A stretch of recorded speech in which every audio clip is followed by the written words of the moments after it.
Il y a des hameaux entiers qui ont été détruits par le glissement, et des maisons, et des écoles, et des fruitières, et tous des lieux de vie qui étaient les lieux de vie de ces habitants de la montagne. Aujourd'hui, il n'y a vraiment plus que des ruines.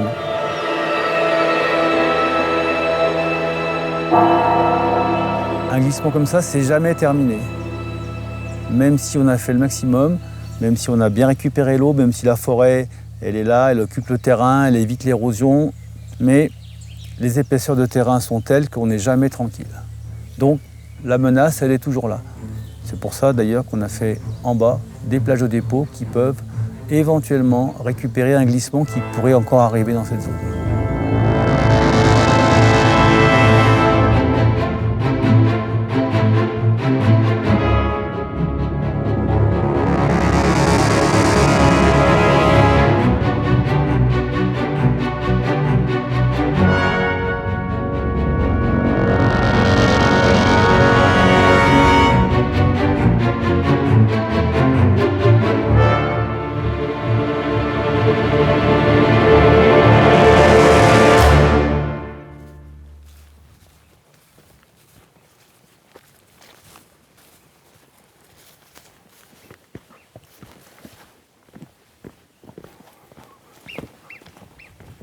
Être géoparc, c'est proposer aux visiteurs notamment un certain nombre de sites d'intérêt géologique aménagés, mis en valeur, pour lui expliquer l'histoire géologique de ce massif, de ce territoire, et lui faire comprendre les liens qui unissent l'homme et la terre sur un massif comme le massif des Bauges. On a donc travaillé, le parc naturel régional, sur la mise en valeur d'une bonne cinquantaine de géosites sur les territoires du parc. Et dans le paysage, on en voit plusieurs des géosites, des sites d'intérêt géologique, et en particulier au-dessus du Châtelard, sous la montagne du Juliose, cette zone-là qui a été le siège d'un glissement de terrain particulièrement intéressant au début du XXe siècle. Donc le géosite qui est derrière nous, donc il est construit sur un synclinal. C'est une cuvette, une espèce de gouttière qui est façonnée dans ces calcaires urgoniens. Pour des surfeurs ou des skateurs, on appellerait ça un halfpipe. C'est une belle gouttière. Et cette gouttière, elle conserve des terrains beaucoup plus argileux. Donc il était bien tranquille jusqu'à ce qu'une échancrure à travers la barre calcaire attaque un petit peu ce massif et du coup déstabilise en fait ce remplissage argileux qui était juste là bien tranquille. Le glissement de terrain du Châtelard, survenu en 1931, a été l'un des plus importants et des plus destructeurs de l'histoire des Alpes. 2 hameaux ont été détruits et 3 autres ont dû être évacués à tout jamais. Qui se souvient de cette histoire aujourd'hui? Et qui sait ce que les hommes ont entrepris pour assagir cette terre déchaînée? C'est ce que les 5 grands maîtres de ce mont déserté vont vous raconter maintenant.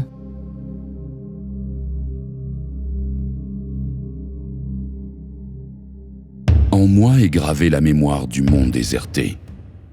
Je connais par cœur l'historique des glissements, chaque moment où la terre se déroba. Je connais leurs causes et leurs effets. La terre glisse ici depuis la nuit des temps, mais sauriez-vous dire pourquoi tout s'est accéléré en ce mois de mars 1931 ?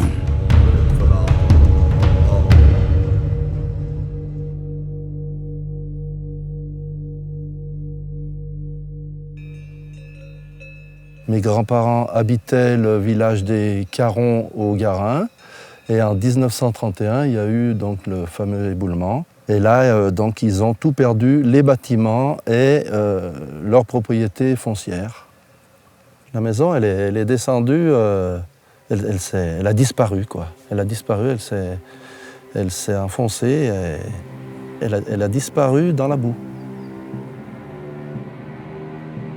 Le glissement de terrain du Châtelard a connu un dénouement dramatique entre le 12 et le 16 mars 1931. Il avait en fait commencé quelques mois avant, à l'automne 1930. Des crevasses étaient alors apparues dans les champs et les ruisseaux se tarissaient, malgré les fortes précipitations. En décembre, les fissures se généralisèrent dans le versant. Le 7 janvier 1931, Elles étaient tellement béantes qu'on alerta l'administration et les ponts et chaussées. Des témoins furent placés, mais la neige recouvrit le tout et fit oublier le danger. Vous avez toujours l'espoir, je pense, que ça ne va pas arriver, ces choses-là. Il y a longtemps qu'il y avait des signes, des crevasses, des choses comme ça, mais ils ne pensaient pas que carrément toute une zone allait dévaler. Et pourtant si. Au début du mois de mars, les mouvements s'accélèrent sous les interminables pluies. Des dizaines d'hectares de prairies et de champs se déforment et s'affaissent. La terre, qui glisse inexorablement vers l'aval, entraîne dans sa course folle les maisons, les granges et les fruitières. Si les 7 familles du hameau des Michauds ont été évacuées début janvier, après l'apparition des premières fissures dans les maisons, les habitants des Carons sont partis, eux, au dernier moment. Le mobilier, je pense qu'ils ont rien récupéré. Ouais. Je vous dis, ils sont partis. Moi, ma grand-mère me disait qu'on ne pouvait plus ouvrir la porte. Donc la maison s'enfonçait. En recoupant avec les sondages géologiques, on sait qu'on a à peu près 6 millions de mètres cubes qui ont bougé. Ça, c'est énorme. Par contre, tout n'est pas arrivé en bas. En bas, on a au plus quelques centaines de milliers de mètres cubes qui se sont posés. La masse en mouvement a atteint le Châtelard environ 9 heures après s'être décrochée des terrains amont. Dans la vallée, elle avançait à la vitesse d'un piéton, lentement mais inexorablement. Après avoir rempli le lit du torrent, elle s'est répandue en plusieurs langues boueuses. Les 15 familles du hameau des Granges ont alors fui devant la menace, avec leur mobilier et leur bétail. Peu après, une maison et 2 granges sont balayées par la coulée. Le 14 mars, la route est coupée, et le surlendemain seulement, les coulées commencent à se stabiliser. Même si les gens n'ont pas été touchés directement, je pense que ça a marqué la population locale, parce que c'était une catastrophe, quoi, une catastrophe nationale, je pense, c'est remonté jusqu'à assez haut. C'est la ruine, c'est inhabitable, après, c'est inexploitable, il n'y a pas de retour, quoi. Vous avez la terre qui part sous vos pieds. Le glissement de terrain de 1931 a été probablement l'une des catastrophes naturelles les plus médiatisées de l'entre-deux-guerres. Journaux locaux et nationaux se sont relayés sur place pendant plusieurs jours pour raconter les maisons qui s'écroulent et les langues de boue qui avancent. Il n'a ainsi pas échappé à son lot d'exagération. Ce glissement de terrain n'en reste pas moins une immense catastrophe pour les 70 habitants du Mont contraints à un exil définitif et pour les habitants du Châtelard qui restaient sous la menace de nouvelles coulées boueuses.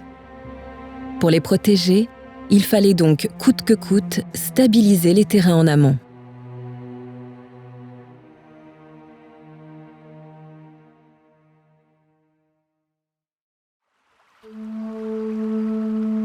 Grand ordonnateur des sources et des ruisseaux, je connais la moindre résurgence, le plus petit filet d'eau, le sillon laissé par chaque onde dans le sol. Je commande rues et ruisseaux et les guide sur la pente, dans ce réseau de veines creusées après la grande glisse. Je connais les procédés pour filtrer l'eau.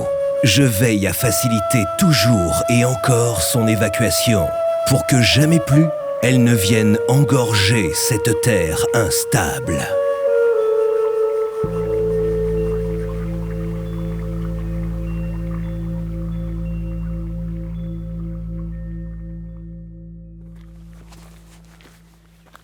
Face à l'ampleur de la catastrophe du mois de mars 1931, l'État rachète aux habitants du Mont leurs terrains dévastés et crée la forêt domaniale.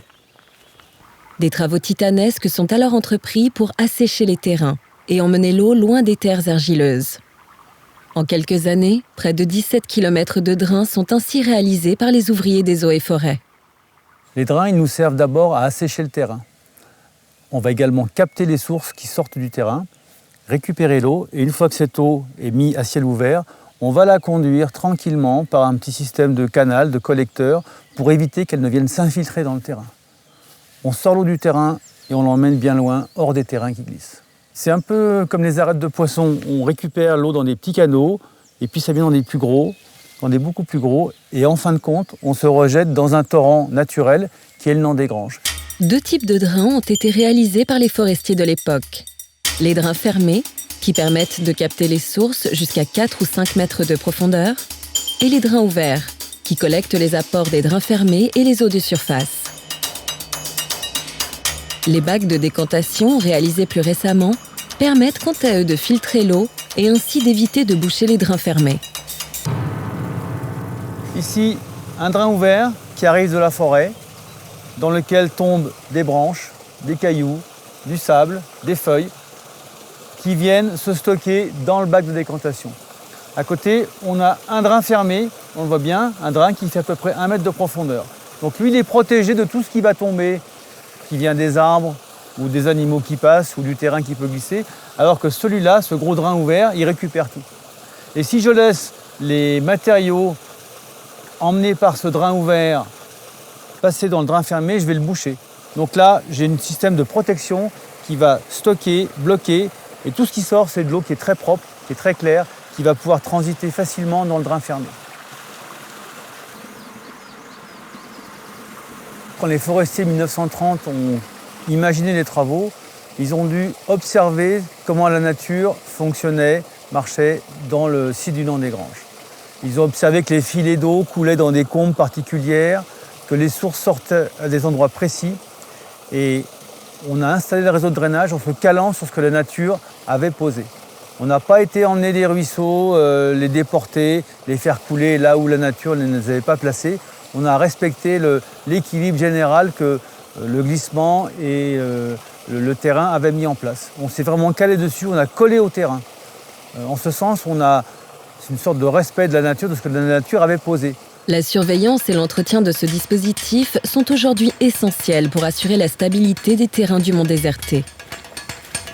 Chaque année, le service de restauration des terrains en montagne ausculte les drains fermés grâce à des petites cheminées de visite, en forme de gros champignons. Si l'eau coule bien à l'intérieur, c'est que le drain remplit son rôle. Si elle ne coule pas, c'est qu'il faut se poser des questions. Là, je vais voir en quel état il est. C'est un drain assez profond, à peu près à 2 mètres. Toutes les cheminées sont en bon état. Dessous, ça coule. C'est bien, ça remplit son travail. Il faut aussi parcourir les drains ouverts, vérifier que les pierres ne se déchaussent pas, qu'ils ne sont pas encombrés par la végétation et les bois morts. Et surtout, il faut les débroussailler sur des kilomètres pour éviter que les jeunes pousses ne déstabilisent les ouvrages. Cet entretien, indispensable pour que l'eau ne vienne pas à nouveau engorger les terrains, coûte entre 25 et 30 000 euros par an. Ce n'est pas rien, mais franchement, sur un sol comme ça, il vaut mieux les entretenir, ces ouvrages.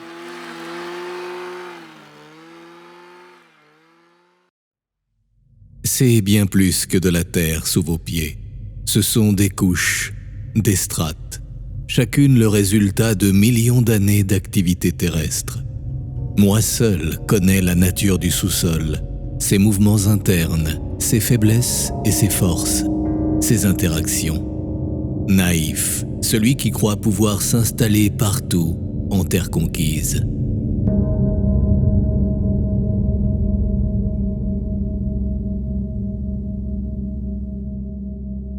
Ce qui est intéressant ici, c'est que comme on est dans la zone sommitale de la cicatrice d'arrachement du glissement de 1970, on n'a pas trop de dénivellation entre le sommet des terrains qui n'ont pas bougé et puis ce talus là assez raide qui marque la séparation entre les terrains en place et puis les terrains qui ont bougé et qui sont aujourd'hui en contrebas, décalés, c'est comme une marche d'escalier.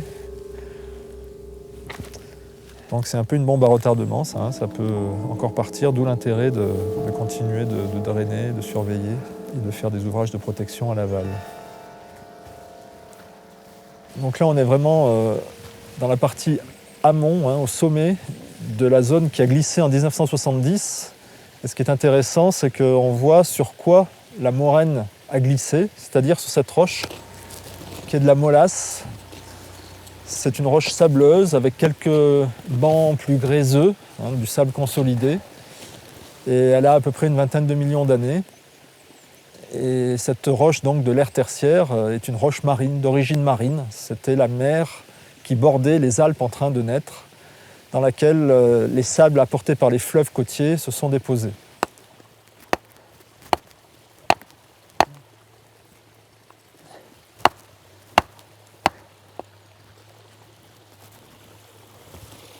Donc là, c'est les bancs gréseux de la molasse, hein, c'est-à-dire des sortes de sable durcis. Si je les broie, on voit bien que c'est sableux. La molasse sert aujourd'hui de plan de glissement pour les dépôts beaucoup plus récents, ceux des moraines que les glaciers ont déposés ici il y a environ 30 000 ans. À l'époque, les Alpes existaient, étaient formées, puisqu'elles se sont formées à l'époque des molasses, hein, il y a 20-30 millions d'années. Donc évidemment, il y a 30 000 ans, le paysage ressemblait déjà à celui-ci, sauf qu'il faut l'imaginer totalement couvert de glace. C'est un effort d'imagination important, mais il y avait près de 1000 mètres d'épaisseur de glace dans la vallée ici, des glaciers qui venaient de l'intérieur des Alpes, du Mont Blanc, des grandes chaînes de montagnes, et qui débordaient par-dessus les cols des Bauges pour envahir tout le massif. Et c'est ces glaciers qui ont déposé ce matériel morainique formé de débris de roches qu'ils amenaient comme un immense tapis roulant et qu'ils ont même amené jusqu'à Lyon. Formée d'un mélange de terre, de blocs et de cailloux, très argileuse, la moraine peut gonfler, se déformer, voire se fluidifier quand sa teneur en eau augmente. Avec la pente, elle glisse alors inexorablement vers l'aval. Cette moraine est le principal matériel qui va alimenter les glissements, qui va subir les glissements de terrain du secteur des Garins, du Nant des Granges. Et il y en a plusieurs dizaines de mètres accumulés qui sont véritablement de la chair à glissement de terrain pour le secteur.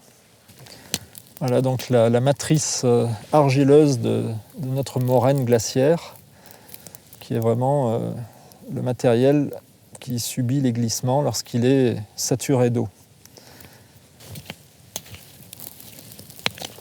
Il commence un petit peu à sécher parce que le soleil donne, mais ces jours-ci, il a été abondamment arrosé. On va faire une petite crevasse là. On met de l'eau à l'amont. On voit bien d'abord que c'est imperméable, ça ruisselle. Ça imbibe un petit peu quand même. Et ce qui est imbibé va facilement pouvoir dégouliner après. Donc ça, c'est en miniature ce qui s'est passé en 1931. Aussi glissante soit-elle, cette terre a toujours été fertile.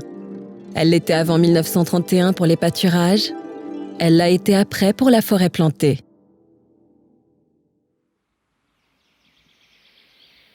Aujourd'hui, le chant des oiseaux enchante cette forêt. Auparavant, le meuglement des vaches et le tintement de leurs cloches dominaient ces terres. Pas un arbre à l'horizon. Des pâturages entouraient les maisons. Planter. Il a fallu planter chaque once de terre pour tenter de la retenir. Des dizaines de milliers d'épicéas plantés par une brigade d'ouvriers. Une armée de résineux pour combattre le glissement de terrain.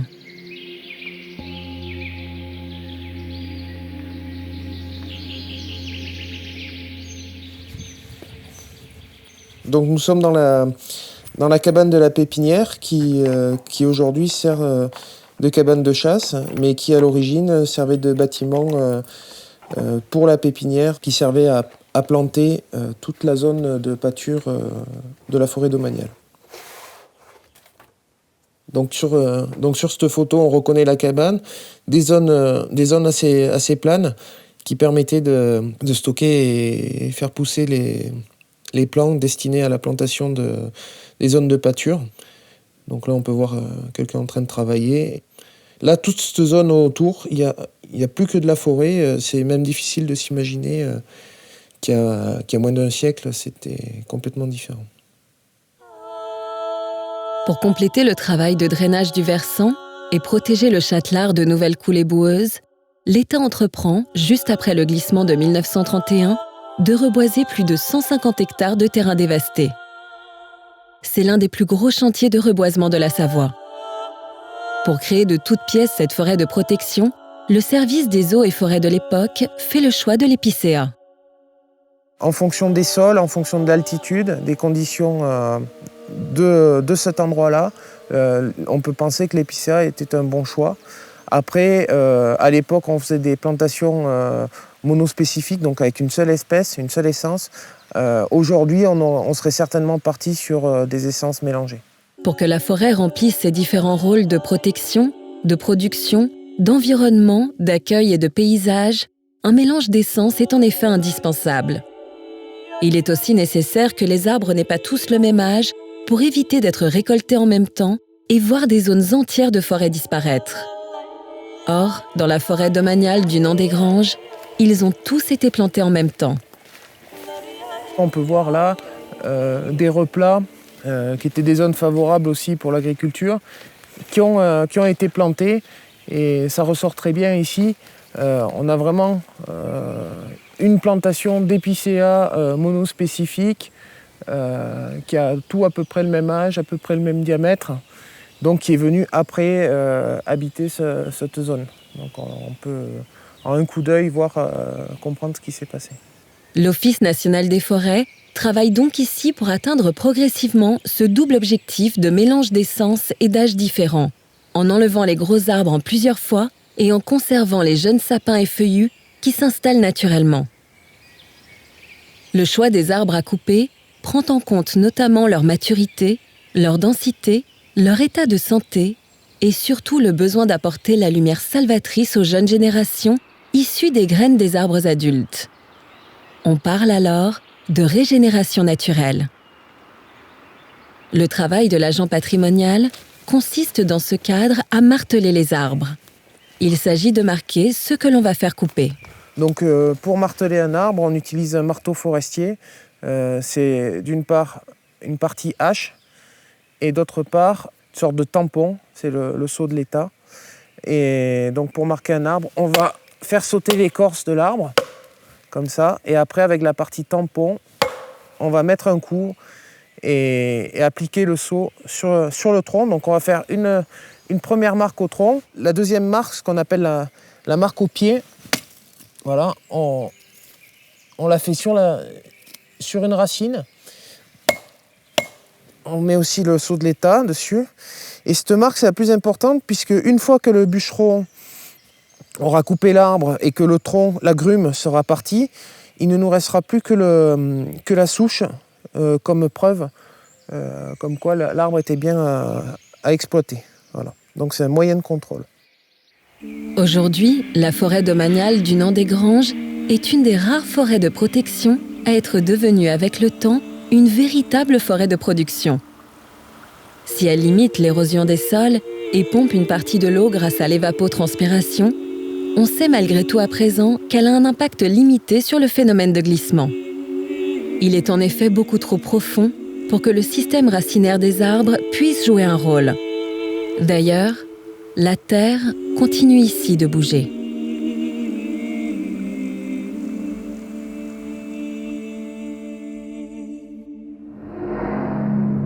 Je veille sur le royaume du penché. Je traque les failles pour savoir quand la terre va glisser à nouveau. Naïf celui qui croit que la pente est désormais stabilisée. Chaque année, je relève l'emplacement de mes repères qui captent l'infime glisse, le mouvement, l'échappatoire. La pente se meut imperceptiblement, mais qui en a conscience ?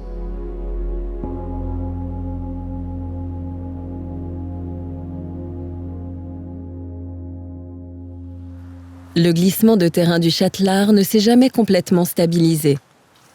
Plusieurs réactivations ont eu lieu en 1944, 1957, 1984 et 1992. À partir de cette date, le service de restauration des terrains en montagne de la Savoie a décidé de mettre en place un système de suivi des déplacements du sol. La position d'une vingtaine de bornes, implantées dans les zones les plus actives, est ainsi relevée une fois par an au GPS. C'est aujourd'hui le jour des mesures, mais il faut encore couper quelques arbres pour que les bornes soient correctement dégagées.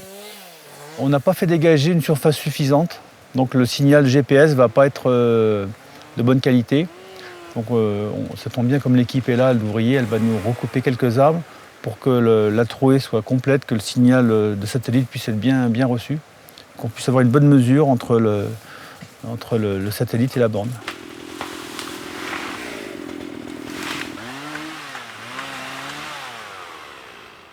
Pour faire la mesure, on se place au-dessus de la borne implantée dans le sol. On installe le GPS et on lance l'appareil. Elle dure environ 15 minutes. On se déplace ensuite sur une autre borne et ainsi de suite jusqu'à les avoir toutes relevées. Chaque seconde, l'appareil reçoit le signal de tous les satellites à sa portée. En une quinzaine de minutes, on obtient donc 800 points de mesure. Une fois ces données traitées et corrigées, on obtient un seul point de mesure pour chaque borne observée. Au final, il n'y a plus qu'un point. Sur les 800 points, il conserve les meilleurs points. Et avec ces meilleurs points, il fait une moyenne. Et cette moyenne nous donne le résultat d'un seul point qui nous sert après à suivre le glissement. Et ça pour chaque point. Alors c'est sûr, plus on a de points, plus on est précis. Là, il reste 35 points à prendre et on va terminer la mesure. Et 800. Voilà. Année après année, il est donc possible de suivre l'évolution du glissement, les mouvements du sol à quelques centimètres près. Les déplacements qu'on peut observer ici sont très inégaux. Encore une fois, je le redis, c'est l'enneigement, les précipitations du printemps qui vont accélérer le glissement. C'est un peu ce qui s'est passé en 1931. Certains hivers, ça ne bouge pas. Quand ça bouge, on peut observer jusqu'à 1,50 m dans l'hiver. Le terrain s'est déplacé vers l'aval d'1,50 m. Les arbres sont toujours là, il n'y a pas de fissures, en tout cas pas ici, elles sont en amont, bien visibles. 1,50 m, c'est quand même, c'est pas rien. Plus en amont, les fissures sont en effet bien visibles. L'arbre bleu est là pour vous attirer et vous les montrer. Le terrain se décroche, la terre s'affaisse, les racines des arbres sont mises à nu. Plus en aval, la pente s'accentue et le torrent du Nant-des-Granges s'engouffre dans la gorge des Manots.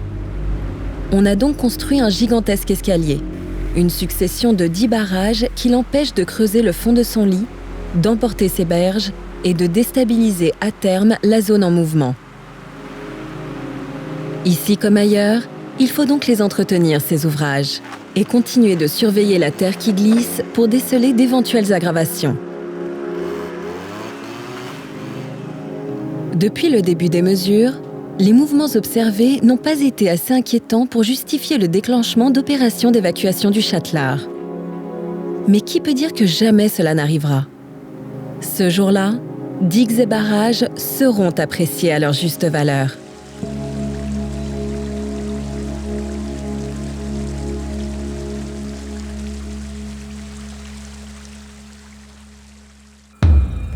Plus bas, près des granges, les habitants ont récemment repris la lutte. Leur génie technique n'a eu de cesse de s'améliorer. Ils ont construit des ouvrages titanesques, des digues et des barrages de plus de 8 mètres de hauteur, des plages de dépôt gigantesques pour arrêter un nouveau glissement. Allons les étudier, mais sachez que jamais ouvrage d'homme ne s'avérera insurmontable pour les forces naturelles. «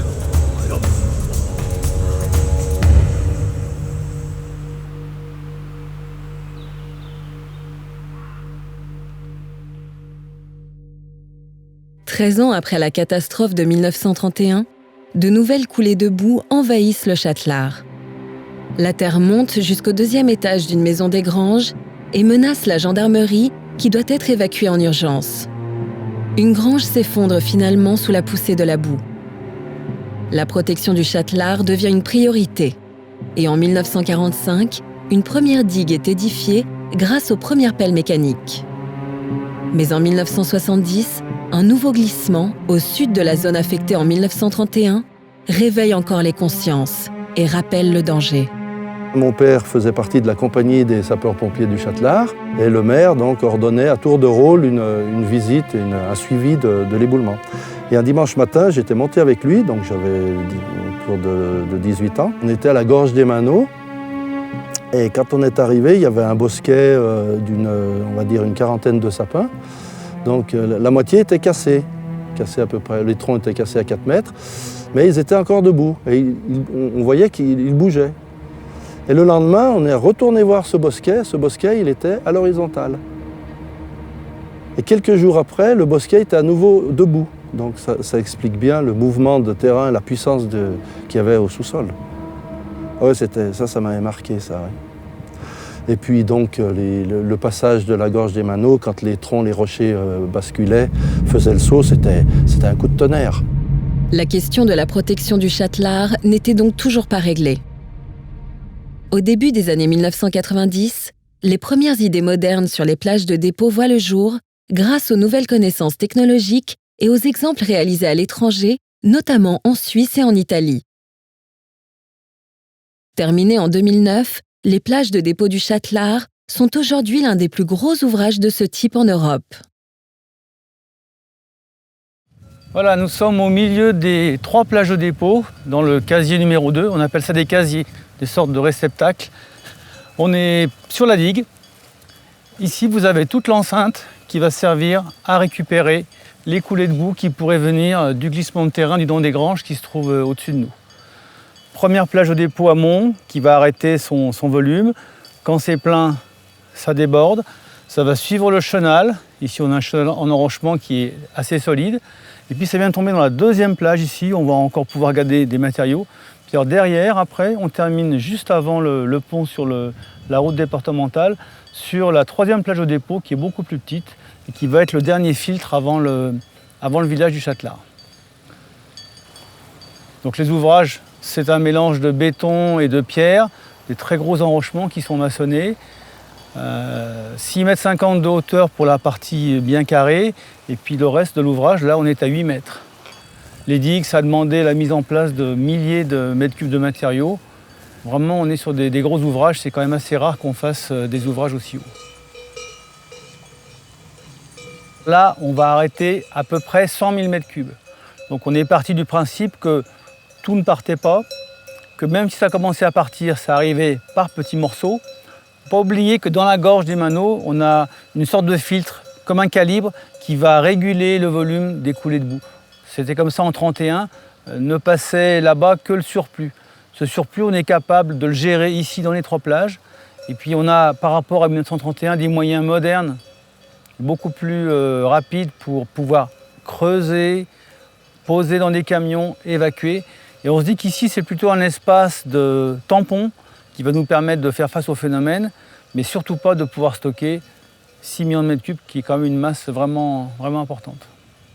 Ici, pas besoin de débroussailleuse. Ce sont les vaches qui entretiennent les digues.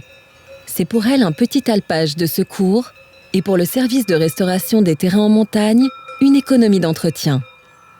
Elles sont pour le moment bien tranquilles. Mais jusqu'à quand? Et seront-ils réellement efficaces, ces ouvrages? Alors, est-ce que c'est efficace, ces ouvrages? On ne sait pas. On ne sait pas parce que le glissement de terrain qui va venir, on n'en connaît pas la force, on n'en connaît pas l'amplitude. Ce qui est certain, c'est que si on avait le même événement qu'en 1931, tout s'arrête là, ça c'est sûr. De ce côté-là, j'ai aucun doute.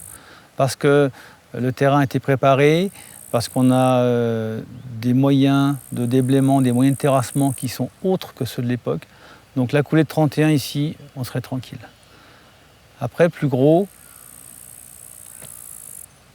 on ne sait pas. Il faut accepter de ne pas savoir.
faut imaginer qu'il y a quelques jours encore, ces racines, elles étaient dans le terrain.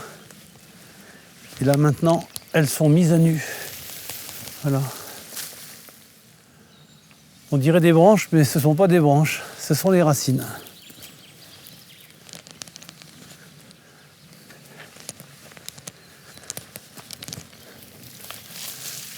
C'est impressionnant, on a la formation de petits lacs, on a ces lèvres de glissement qui sont tout en arrachement.